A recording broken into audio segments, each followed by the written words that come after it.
O céu e o inferno, a justiça divina segundo o Espiritismo, nos mostrando várias fases da vida espiritual, há várias situações que os espíritos se encontram no mundo espiritual, e aqui vai nos mostrar os espíritos sofredores. Nós estamos no capítulo 4, e aí vem o novel. Nota: o espírito dirige-se ao médium, que em vida o conhecera. Vou contar-te o meu sofrimento quando morri. Meu espírito, preso ao corpo pelos elos materiais, teve grande dificuldade em desembaraçar-se, o que já foi por si uma rude angústia. A morte não é igual para todo mundo. Nós vimos os espíritos felizes, que eles se desprendem facilmente, eram poucos. Portanto, os outros dois últimos ele colocou generosamente como espíritos felizes, mas eles estavam bem medianamente, no meu entendimento. Depois, nos espíritos de condições medianas, cada um passando o seu bocado, passando o seu momento de transformação, seu momento de confusão mental, e aqui o de sofrimento. Para os espíritos que são sofredores, aqueles que são ainda presos às coisas muito materialistas, ou até só têm uma certa maldade, eles têm grande dificuldade em desprender-se. Eles têm grande dificuldade em sair do corpo. Isso é uma situação delicada. Por isso ele passa por rude angústia naquele período de transição que a gente já vem vendo cada etapa que eles vão contando para a gente anteriormente. A vida que eu deixava aos 21 anos era ainda tão vigorosa que eu não podia crer na sua perda.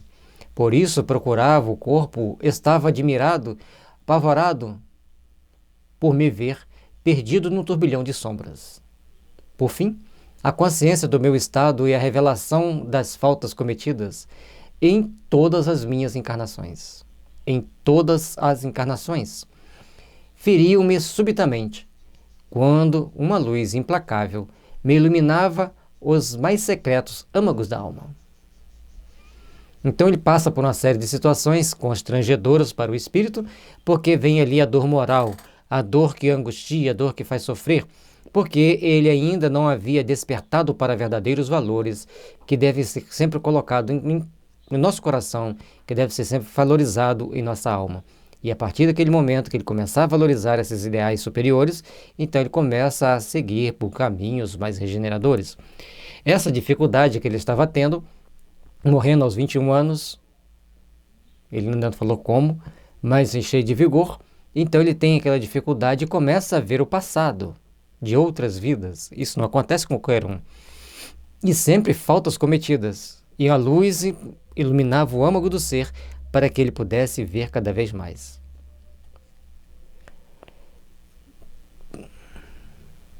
Que se sentia desnudada, então, iluminava os mais secretos âmagos da alma, que se sentia desnudada e logo possuída de vergonha acabunhante. Dependendo do que se olha, daquilo que a pessoa olha para dentro de si, vai trazer grandes constrangimentos. Então, por isso que o Paulo dizia: andai como um mancebo que chega diante do Pai sem ter de que se envergonhar. Por isso nós temos que treinar a andar bem para chegarmos bem perante o tribunal da nossa consciência. Procurava fugir a essa influência, interessando-me pelos objetos que me cercavam, novos, mas que, no entanto, já conhecia. Os espíritos luminosos, flutuando no éter, davam-me a ideia de uma aventura a que eu não podia aspirar. Formas sombrias e desoladas, mergulhadas umas em tedioso desespero. À medida que ele tentava fugir da realidade, vendo determinados objetos que já conhecia, olhando para aquelas situações que ele começava a tentar despistar, porque às vezes a gente vem algum pensamento quando a gente está encarnado, a gente pega, folheia um livro, mexe numa caneta, e aí vai passando aquela situação. A partir do momento que você tem um outro nível de entendimento, um novo nível de consciência, você então começa a ter outros mecanismos de percepção. Por isso, no mundo dos espíritos, a percepção fica muito ampliada.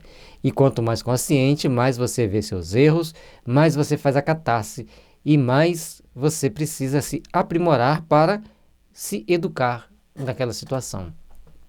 Ele via também os espíritos de luz, os espíritos luminosos, que flutuavam, poderiam ir onde queria, tinham liberdade e ele não tinha, e formas sombrias e desoladas, mergulhadas umas em tedioso desespero, furiosas ou irônicas outras, deslizavam em torno de mim, ou por sobre a terra, a que me chumbava. Eu via agitarem-se os humanos cuja ignorância invejava. Toda uma ordem de sensações desconhecidas, ou antes reencontradas, invadiram-me simultaneamente. Naquele momento ele começa a ver as pessoas que andavam em torno dele, ele vê aquelas sombras que o circundam e ele não consegue se mover, não consegue subir, também não, graças a Deus ele não desce, e ele começa então a ver toda aquela sensação de sofrimento, todo aquele conjunto de sofrimento, e com isso ele vai passando por várias situações adversas até que ele consegue. Vamos ver aí o que ele vai fazer.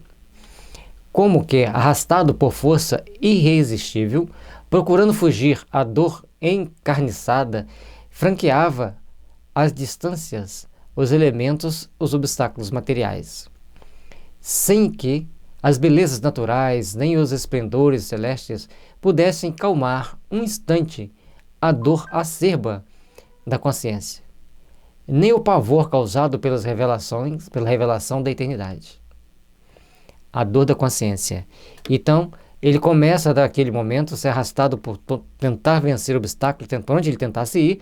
Lá estava ele vivendo toda aquela situação, toda aquela condição, e o pavor causado quando ele sabia que ele tinha uma eternidade pela frente.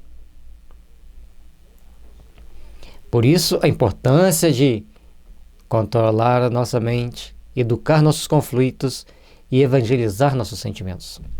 Quanto mais nós procurarmos fazer isso hoje, conquistaremos o nosso amanhã. Pode um mortal prejulgar as torturas materiais pelos arrepios da carne? Mas as vossas frágeis dores, amenizadas pela esperança, atenuadas por distrações ou mortas pelo esquecimento?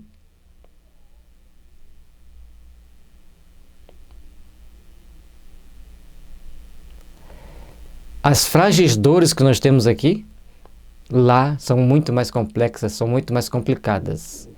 E aí, aqui são atenuadas por distrações ou mortas pelo esquecimento. Então, as nossas dores morais aqui a gente consegue burlar, porque o nosso corpo físico é uma esponja que amortece.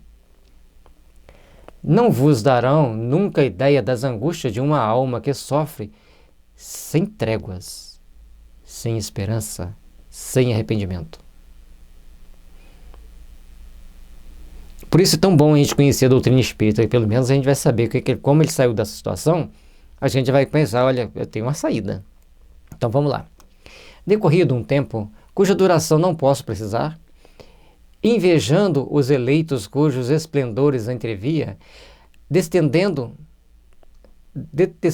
os maus espíritos que me perseguiam, com remoques, desprezando os homens cujas torpezas eu via, passei de profundo abatimento a uma revolta insensata. Esse é o grande problema dos espíritos. Chega de uma situação que ele começa a passar de uma situação para outra, começa a vivenciar uma outra situação com muita dificuldade, com muita dor. E é isso que a gente tem que treinar. Sair desse momento de dor, sair desse momento de dificuldade e procurarmos, então, estar com os bons espíritos. Então ele detestava os maus espíritos que ficavam perseguindo ele ali, debochando dele, e desprezava os humanos, que ele via as torpezas dele quando eles andavam. Por conseguinte, ele deveria estar em algum lugar movimentado de pessoas, que ele via seres humanos encarnados, e invejava os espíritos superiores. Mas cadê a oração? Olha a importância da gente entender de uma reunião mediúnica, de um médium espírita, para aliviar o sofrimento dos espíritos. Porque aqui ele traz para nós o que não deixa dúvida a importância da mediunidade. Chamaste-me, finalmente. E pela primeira vez um sentimento suave e terno me acalmou. Escutei os ensinos que te dão os teus guias. A verdade impôs-me, orei. Deus ouviu-me, revelou-me por sua clemência, como já me havia revelado por sua justiça. À medida que ele faz aquela evocação do espírito do Novel, ele começa a sentir um sentimento terno, começa a abrandar-lhe as tensões. E aí, ele vai até o médium, ouve as pregações dos mentores, ainda não é dos homens, e ao dar a comunicação, ainda a partir daquele momento ele faz a oração, a partir do momento que ele faz a oração, ele vê que Deus tem clemência por todos nós, assim como também tem justiça. Isso é importante para nós. Saber que é um momento mediúnico, um momento de restauração de espíritos. Embora a gente muitas das vezes faça apenas uma oração, mas é de suma importância entregarmos-nos de fé, com amor e devoção a essa situação, de estarmos ali presentes, centrados, irradiando do nosso melhor, para aqueles irmãos que eles chegam receberem as orientações necessárias ao processo de restauração íntima, de refazimento dos seus sentimentos.